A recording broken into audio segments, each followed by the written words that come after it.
First, good afternoon, and I want to thank everybody for coming today.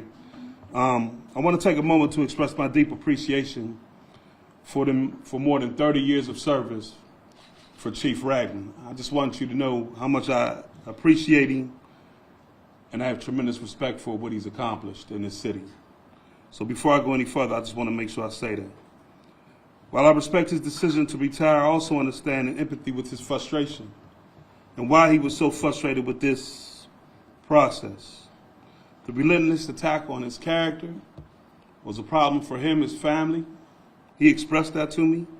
He told me that in direct words. It was a significant choice to be able to step away from the role. He did want to be chief, but it was a significant situation in which he felt that his character was under attack. But I just want you to know I wish him nothing but success. And I'll take any questions you may have. Do you believe that the chief was pressured by members of council to promote certain people in exchange for their vote in approving him? The chief told me that he felt he was asked some things that was inappropriate and that his integrity would be questioned and he wasn't going to do it. And he was very clear with council members that at the end of the day, what they wanted him to do or who they wanted him to promote, he was not going to do, and that he would promote those that he thought would move the Pittsburgh Bureau of Police forward. I thought it was inappropriate for any council person to ask him to promote somebody knowing that his selection process had not even been completed. I think it's wrong, and I think at the end of the day, no council person should be asking somebody that you can have my vote if you put somebody in position. Talia, hold on. Talia Kirkland had the second question. Hold on, let me finish up. I got you. Let me finish. I mean, I don't know what they denied. Hold on. Yes, sir. Andy, I don't know what they denied. I know they said the day that they asked him some questions and wanted to know who he would have around him and things of that sort. But Andy, I'm gonna tell you like this. I have no reason to believe that Chief Ragland would lie to me.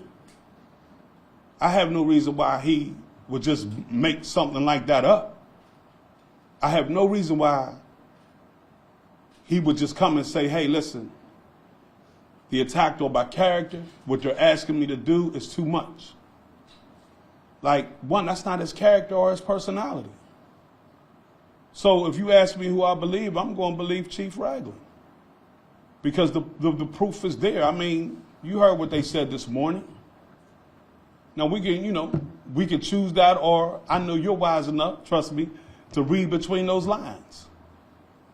And I think what Chief Ragland said is correct. And I think that played a major, I know it played a major part on why he decided to step aside. You know, this was a job he wanted, and he was qualified. Andy, for instance, he created the downtown deployment to get downtown to be more safe. He did that. He helped out with the South Side on Carson Street to stop the shootings. It was a shooting every week. He did that. Because of his work downtown with public safety, he was able to bring home $600 million from the state for reinvestment downtown. So he's done a lot to move this city forward. So why is he just going to make something up now, Andy? I just disagree with that. Well, let me come back. I'm going to come back to you. I will come back. I gave you two, Andy. Let me come back. Question I got right you now. The process that City Council has put forth when electing a new chief, do you have concerns with the new process? Our process is going to be this. We'll work with council and we'll work with the community to create a process where we're transparent and where everybody knows what's going on like we have always done to ensure that we're getting the right person to lead the Pittsburgh Bureau of Police. We will continue to do that. Well, I got to look at all of it. You know, I've only looked at a little bit of it, of what they said. So for me it would be premature for me to just say, hey, without really giving them the ability to talk to me about what they want to do and also looking over the whole thing. That would be premature. But the one thing I will say is that we're going to be transparent. And what I hope is that no other chief has to go through what Chief Ragland went through. I hope for that. You got two questions. Can I get two? Yeah, you get two. You get two. Question for you. Have you heard any concerns from community members and community stakeholders about Ragland's leadership? You were kind of alluding to it. Were there any concerns about how he spoke with department heads or anything like that? Any concerns with that? Whenever you're going to have a situation where you're going to have a chief or someone that come up in the system, you're going to have both sides of the equation. I mean, that just comes with leadership.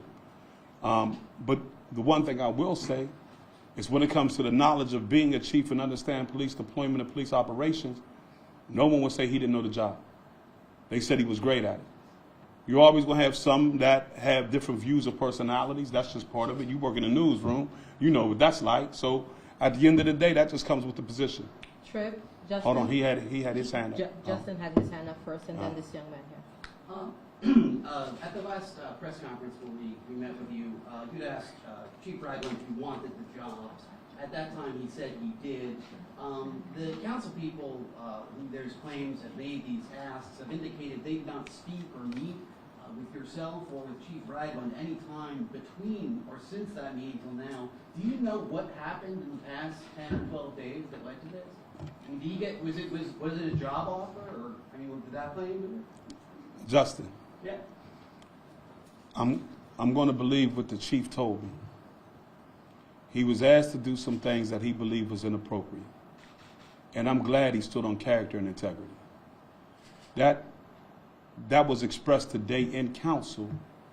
Councilman Coghill said today I asked him some questions about who we would have around him and who I thought would be appropriate. I think that confirms exactly what the chief said. So the reality is that's why he had an issue. And I respect that. This gentleman here. Yeah, right here. Bob Charlton said, well, if you folks think that they did something wrong, then file an ethics complaint. Do you think you should? Well, you know, Bob Charlton says a lot of things. Not always accurate, not always the most punctual. If that's what Chief wants to do, then I would support that movement.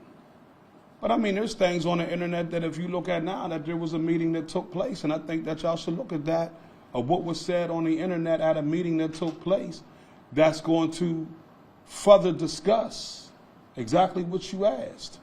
Because if what's said on the internet was true, then this is totally inappropriate. Julia, WPXI.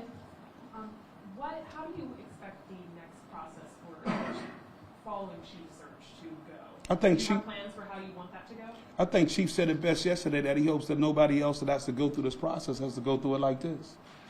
That it's so politicized that at the end of the day it stops them or prevents them from doing the job that they want to do. I think that's what I hope.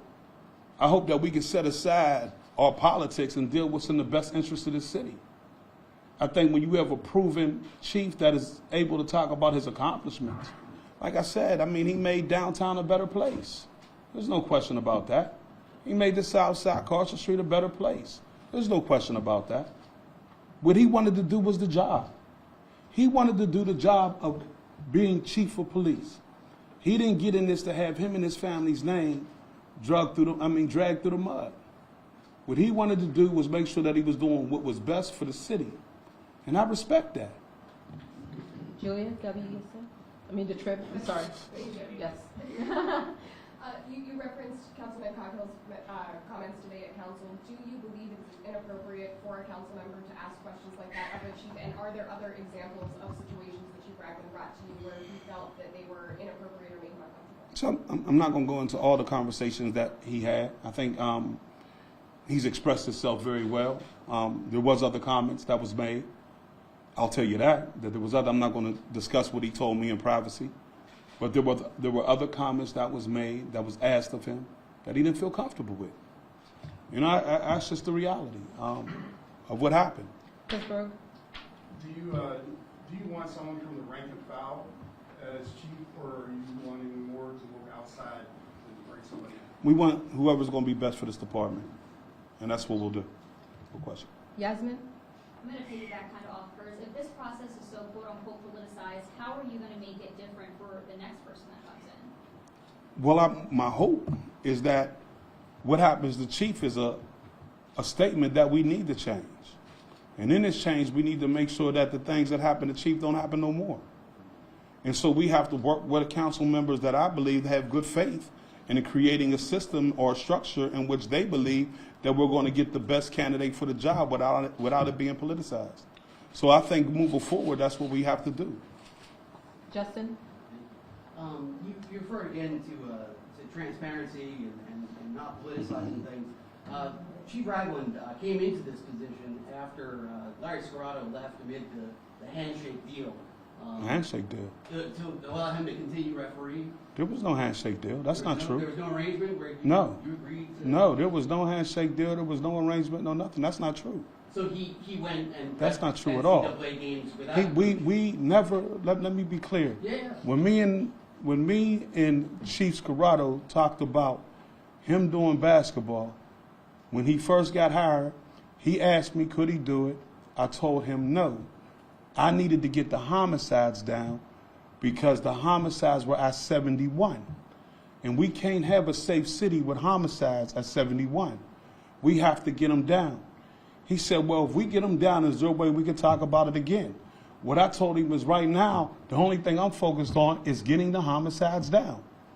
They reached out to him. The homicides was down. He said, I think this is a great time where we can connect our young people to the collegiate level, whether that's through media, whether that's through financing, whether that's through anything that's on the collegiate level to expose them to a greater quality of life. Other cities are thinking about how they connect their chiefs to young people. This is the way we can do it. We discussed it. We said, well, let's start thinking about how we put a plan together. As we were beginning to put the plan together, and NCAA offered him something. He went with it, but that's not why he left. He left because his partner's job that was virtual here in our city was terminated, and he had to return back to Texas in order to work in the physical. He had to make a decision of what he wanted to do, be chief here or go be with his partner. He chose his partner. So there was no backroom deal. There was no handshake. There was none of that. It was that he decided to leave because his partner was returning back to Texas, and he chose to be with his partner. Talia? Members of council have said that a chief should not be selected until after the election, the May primaries, that specific election. What do you say to that? We're always going to make decisions not based on politics or external pressure. I've never done that. And each one of you know that here. I've never done that. I've always made decisions based on what I thought was best. I said from day one that I thought Chief Ragland was the best. Why? Because at the end of the day, he was running operations. He was running operations when Scarrato was here. He was doing all the work from operations to administration, even when Chief Scarrato was here. So it was an elevation for what he was already doing. That's number one. Number two was, before anything, I went around to each zone in this city to talk about what happened with Chief Scarrato. That's number one. Number two, to hear from them about different issues that was happening in the zones and what they thought we need to change it. The third thing was, after I did that, I came back and I said I would make my decision about when we would send it over to council within 15 days, and we did that. Young lady over here. And I got you. Do you have any concerns about leadership as a whole in the police bureau? This leaves now 2 assistant chief positions open, and I believe Assistant Chief Ford is set to retire in July. Do you have concerns about, are there people who could move up into these positions? I believe we have people. I believe we have some outstanding commanders that are ready. I really do. I believe we have some outstanding commanders that are ready. And I don't want to go too far into that, but I will say this. I'll have a meeting with my commanders. And that meeting will be happening relatively soon. Andy? So, getting back, the council members say there was no quid pro quo, that you in fact are making this political, and they say you're making it political because they say that you have failed to provide consistent leadership of the police bureau during your tenure as mayor. So let me answer it like this. Non-fatal shootings are down. Gun violence is down by 45%.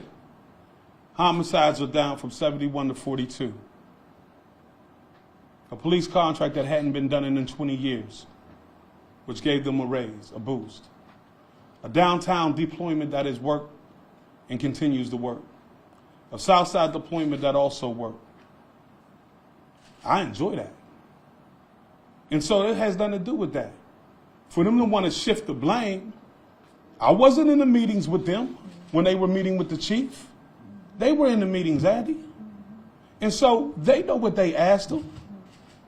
You know what they asked them. They admitted it today. So they can try to shift the blame all they choose to want to shift the blame. But the blame is squarely on them. That's what the blame should be. They had no right asking him that, Andy. They had no right asking him that. Julia? They said I had as Justin said, a backroom deal. That was untrue. But if I'd have did something like that and had behind closed door quid pro quo asking who they gonna be, you would be at my door asking asking why we did that. You know the real. You know what truly happened. You don't believe that Chief Ragland is lying, and neither do I. Julia? Then gentleman here. After Chief Serrato's resignation, some top officials in your administration, including Lee Schmidt, Jay Collins, and Lisa Frank, told City Council that you had agreed prior to Chief Serrato's confirmation that you would revisit his refereeing. Do you disagree with their? That's what I told them before. We got to get the homicides down. We get the homicides down. You know what I mean? We can have conversation about anything, but I don't care about nothing but homicides coming down. My number one focus, Julia, was to get homicides down. When I came in, we were on a skyrocketing pace. We were at 71 homicides in this city. That's just too many homicides. And to be able to look and say, listen, communities that had a lot of violent homicides are all down. I give the Pittsburgh Bureau of Police a lot of respect and a lot of honor. So I'm going to take three more questions. Young man right here. 1, 2, 3. And Larry Justin. Serrato characterized that as a handshake deal. Was he wrong to call it? I don't know. He's never characterized that to me. And so we never had that conversation. So I'm not going to sit here and speculate on that. We never had that conversation like that. That's the reality. Talia? Moving forward, what is your message to the community on public safety who may be feeling concerned? Yeah, they have a right to feel concerned. But at the end of the day, you know, you had a process that was jarred by politics. You had a process that was not right for anybody in this community. There's no right to be able to ask the chief to do things that he feels is unethical. It's not right to ask the chief to do things that are not right, and we have to fix that system. But I'll tell you this, we'll continue to drive crime down. I promise you that. Justin? You've alluded a few times to the homicide rate and the non-fatal shooting rates going down, which is a trend that a lot of American cities are seeing, sometimes in larger numbers than Pittsburgh. Can you explain specifically what either you or Chief Serrato or Chief Ragland have done to drive, what specifically is driving down? Yeah, I think you and I had this conversation before, so I'll share it. One, if the homicide total went up, would I have got the blame? That's number one. Number two, I think opening up our rec centers, keeping our rec centers open longer so that the kids would have somewhere to go, I think that's great. I think using our Stop the Violence money to be able to see certain organizations to deal with our youth and helping young men and young women young boys and young girls become men and women, I think was incredible. I think the ones that were in the Stop the Violence did a tremendous job in helping our youth. I also think that at the end of the day, our ability to be able to have the Youth Civic Leadership Program where we had kids come in here and thanks to Partners for Work, we're paid a stipend. Thanks to CCAC, we're given 3 college credits. I think my ability to go in these schools and be able to talk about the value of life and why it is so important for our young people to grow up, I think that was critical. I think it's because we focused, we made youth our priority. In making youth our priority, we wanted to ensure that we were preserving life. So having a youth intern program to where we had youth following me around, asking me questions from gun violence to deer maintenance, the whole nine, the parks and recs, I think that played an integral part. I think working with Angela Mike at the school district to talk about career and technical education in order how that we can get some of our kids to be able to work right here in the city. I think that was a critical pathway to give them the opportunity to get into a job that paid pay good wages. I think it's not one thing, it's several different things that we did to really focus on our youth. Because at the end of the day, if you don't give a youth nothing to do, then we know what's going to happen. So our ability to be able to give the youth some more things to do is really what I think helped. And we have to continue to do that, right? We have to continue to do that. And we know that some of the issues that we're going to have is our rec centers is, Captain Caveman type age. So we're going to have to find a way to think about what we do in order to establish new rec centers, rec and wellness centers. There's certain things that we have to do, continue to open up doors for our young people. There's nothing more important than our youth. I'm going to tell you that right now. There's nothing more important than our youth. All right, thank you, guys. One last question from a community person. All right, all right. Yes, there's a lot of conversation about the process being politicized today on social media. Multiple community members came out and said they were asked by members of the city council to do whatever they could to delay the confirmation of the chief. Mhm. How do you go about rebuilding your relationships with council so that this doesn't happen in the future? You know, one thing I wish it would have never happened. I was just sharing that if they went on social media, they would see that. But for any council people to want to do it to politicize anything is wrong. It's wrong, and it demonstrates their ability to want to work in a manner that creates situations where we're showing the growth of this city. You know, for that to occur, I can't say. I think we'd have to ask those council people why they did that, or what that was about. But you know, I don't want to speak for them. What I will say is that we will continue to work with the ones that want to work with us to make this the safest city in America.